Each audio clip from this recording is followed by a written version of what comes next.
Video के इस part में हम देखेंगे प्रोपेंसिटी टू कंज्यूम से रिलेटेड दो कॉन्सेप्ट हैं, APC यानी average propensity to consume and MPC यानी कि marginal propensity to consume. APC क्या होता है? तो APC is simply ratio of consumption to the corresponding level of income. यानी अगर इनकम 100 है और 100 में से 80 रुपीज़ हम कंजम्पशन पर खर्च करते हैं तो 80 डिवाइडेड बाई 100 ये मेरा APC होता है। यानी कि 0.80 जो आएगा ये मेरा APC average propensity to consume है, जो बताता है कि अपने इनकम के 80% को हम कंजम्पशन पर खर्च कर रहे हैं। यानी अपने टोटल इनकम का कितना प्रपोर्शन हम कंजम्पशन पर खर्च करते हैं वो APC बताता है। ठीक इसी तरह MPC is equal to delta C by delta Y. यहाँ पर जो आप ये साइन, ये जो आप ट्रायंगल की तरह जो साइन देख रहे हैं, this sign is called delta in mathematics and it represents change. किस चीज़ का चेंज? मान लीजिए जैसे इस वाले एग्जाम्पल में हमने लिया था कि मेरा इनकम जो है वो 100 है और कंजम्पशन कितना है? 80 है।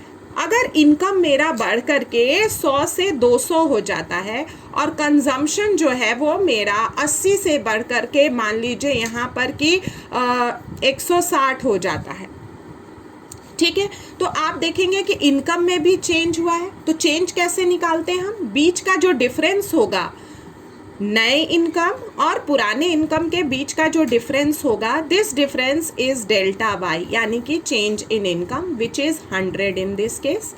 और कंजम्पशन के बीच का जो डिफरेंस आप देख रहे हैं, new consumption and old consumption के बीच का जो डिफरेंस है which is in this case is 80, is known as delta C, change in consumption. अब MPC में हम क्या करते हैं? चेंज इन कंजम्पशन को हम डिवाइड करते हैं चेंज इन इनकम से, तो यहाँ पर आता है 0.80। अब इसका इंटरप्रिटेशन क्या है कि इनकम में जो चेंज हुआ है, इस चेंज इन इनकम के 80% को हम कंजम्पशन पर खर्च करते हैं। चेंज इन इनकम का, बढ़े हुए इनकम के 80% को हम कंजम्पशन पर खर्च कर रहे हैं। यहाँ था कि इनकम के 80% को हम खर्च कर रहे थे कंजम्पशन पे, यहाँ पर है कि इनकम में इनकम के जो चेंज आया है उस चेंज्ड इनकम के 80% को हम यहाँ पर खर्च कर रहे हैं।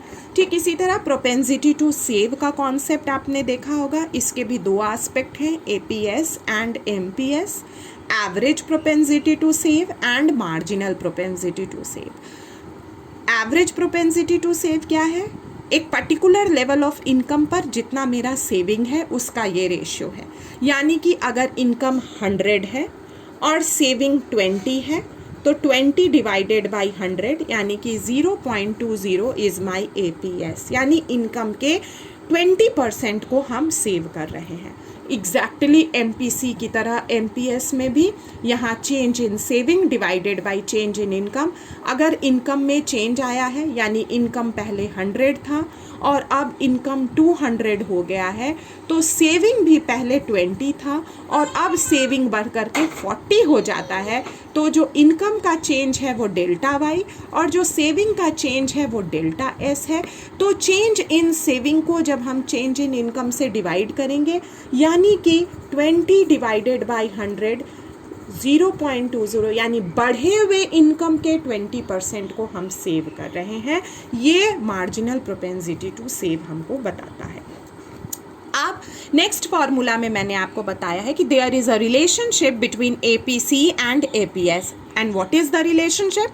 द रिलेशनशिप इज कि जब हम APC और APS को आपस में जोड़ते हैं तो वो 1 के बराबर होता है। ये आप यहाँ पर भी देख सकते हैं। यहाँ पर हमने APC निकाला है, ये 0.80 है। यहाँ पर हमने APS निकाला है, ये 0.20 है। इन दोनों को जब आपस में ऐड करेंगे आपको 1 मिलेगा। इसी फॉर्मूले से दो फॉर्मूले डिराइव होते हैं। अगर आपको APC जो है निकालना है और क्वेश्चन में APS दिया हुआ है तो आप क्या करेंगे? 1 माइनस APS करके APC निकाल सकते हैं।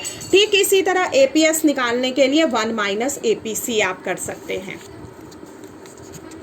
and the same relationship is also with MPC and MPS. MPC और MPS को प्लस कीजिएगा तो 1 होगा। यहाँ पर भी आप देख सकते हैं इस केस में MPC मेरा 0.80 आया था, MPS 0.20 आया था। इन दोनों को जब आपस में प्लस करेंगे तो 1 हो जाएगा, ठीक है। एंड सेम अगर MPS दिया हुआ है तो 1 माइनस MPS करके आप MPC निकाल सकते हैं। ठीक इसी तरह MPC दिया हुआ है तो 1 माइनस MPC करके आप MPS भी निकाल सकते हैं।